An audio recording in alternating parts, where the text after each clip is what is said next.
So, in the latest chapter of One Piece, we were introduced to Loki of Elbaf, who is technically the prince right now. I mean, I guess he still is, but he looks awesome. He's huge, and he is heavily implied to be extremely powerful. But how powerful exactly? Well, we're going to be talking about that in this video with my boy, Sai. So, Sai, let's just get right into it. How strong do you think Loki is? He is as strong as all of the giants on Elbaf combined, apparently, which is nuts, considering that Dory and Brogy, I'm not trying to bounty scale, but they are worth 1.8 billion each. So Loki is all of them combined together, essentially. It's nuts. So it was revealed in this chapter as well that Dory and Brogy's new bounties are 1.8 billion. That puts them at like 11th or 12th highest bounty in the series. So when that was first revealed, I was like, that's cool, I guess. I mean, maybe this is Oda trying to explain why they were doing so well against the Gorosei. But then I was also thinking, like, well, we don't really get too many bounty reveals like this on characters that aren't the Straw Hats, And I was like, wait, are they going to, like, join the Straw Hats or something? I was like, no, it can't beat that. And then we saw Loki and how he was getting hyped up. And I was like, oh, wait, is this why they revealed these bounties here, to give us more of a grasp of how strong Loki could be? Like, do you think that's one of the sole reasons for that? I think it's a partial reason, for sure. I mean, when it comes to Loki, and even just the giants in general, we don't know too much about how strong the other giants are, right? We know Dora and Brogy are monsters. Oimo and Kashi are kind of there. Harden, I'm still kind of iffy on Harden, but just saying that line, that all the giants came together to stop Loki, and even then, it was, maybe not enough. It's like, yo, that is insane. And plus, he has a legendary devil fruit on top of it all, right? The only other giant we've met thus far that has a devil fruit is San Juan Wolf, and he's a part of Blackbeard's crew. So I do put a lot of stocks into Loki, and not to mention Luffy, right? If we're saying that the giants, they're not reliable, Luffy, dude, he was in the Lego castle, the Lego kingdom, and he said he could hear the roar of this guy all the way back then. It's like, what? Really? That's some crazy hype. Yeah, citing Luffy as if he was Goku. This is like a Goku moment. When he senses a strong guy, he's like, oh, and then he goes off happily to confront them. So I don't think Luffy would get excited for somebody like this that isn't straight up Yonko level. What do you think about that statement? The dreaded Y word, huh? Yonko level. Do I put him on the scale of the Yonko?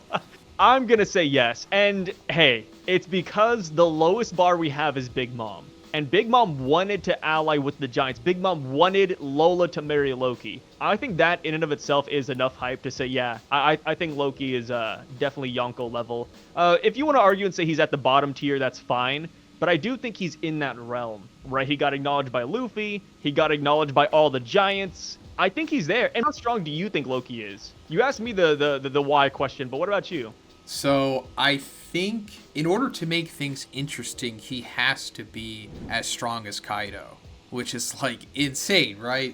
But it's just that the power creep in the series has gotten to the point of where you have to just keep introducing Kaidos, or you're just kind of regressing the stakes, at least in my opinion. I'm not saying every single person has to be that strong, but I'm saying if they're going to be a big threat to the overall arc, where only Luffy level guys can deal with this person, then obviously they have to be a Kaido or something.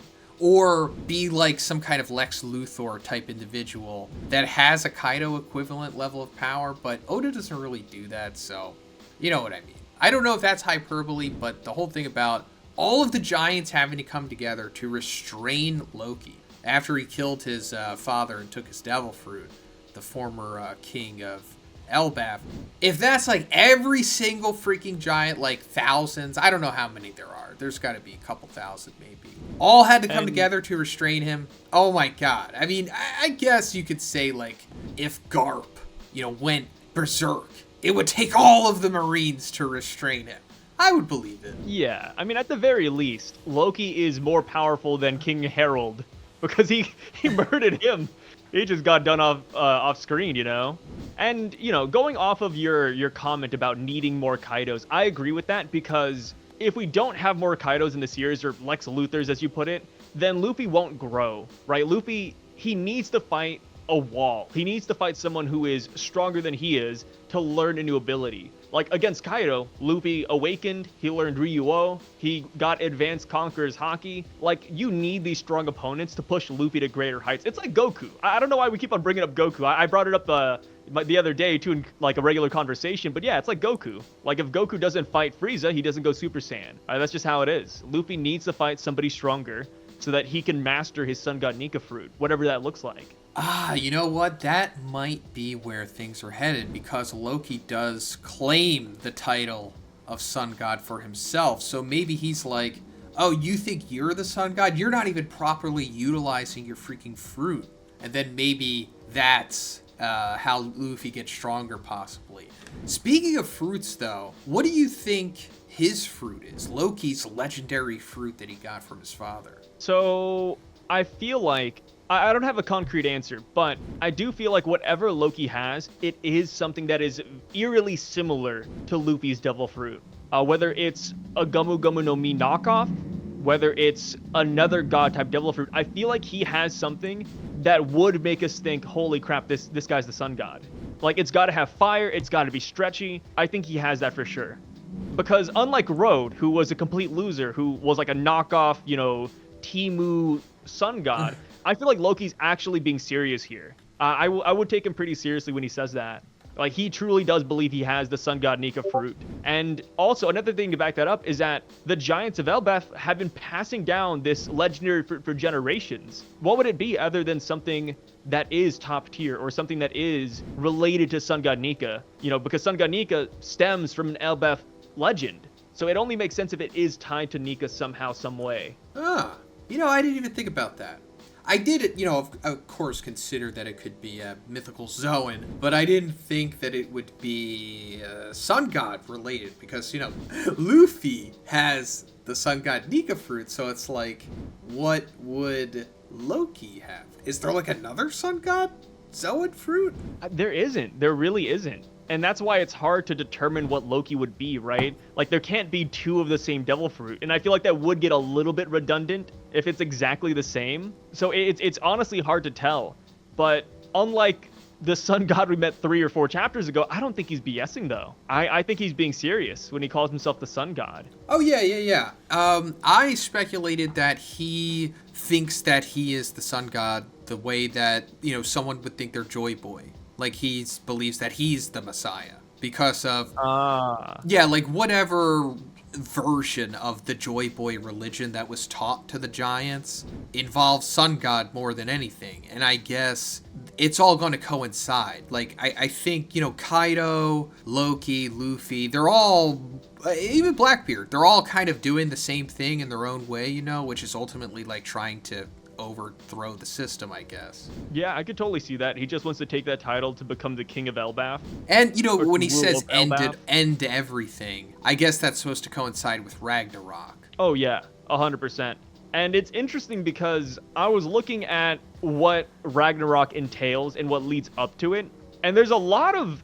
It's very specific. I didn't realize how specific Norse mythology was in certain instances, but there's a lot of prerequisites that we've actually seen in the series. Like the Red Line, they had waters rising, earthquakes, which could be related to Blackbeard. There's also like the Winter Solstice Festival, which is something the Giants celebrate.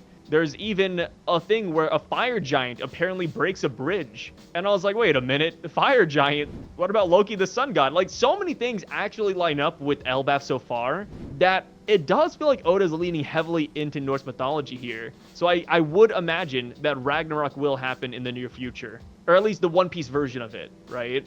Yeah. And that will probably lead us into, like, the final war. Whatever, that is. Laugh Tale War, Marriage Joie War, whatever it is. Ragnarok will be the catalyst for that. But yeah, that's pretty much it for this one, guys. Once again, thank you, Sai, for coming along, talking about One Piece stuff. Always, brother. Thanks for having me, man. Of course, subscribe to him, like the video. Subscribe to Zhoniin. Nope.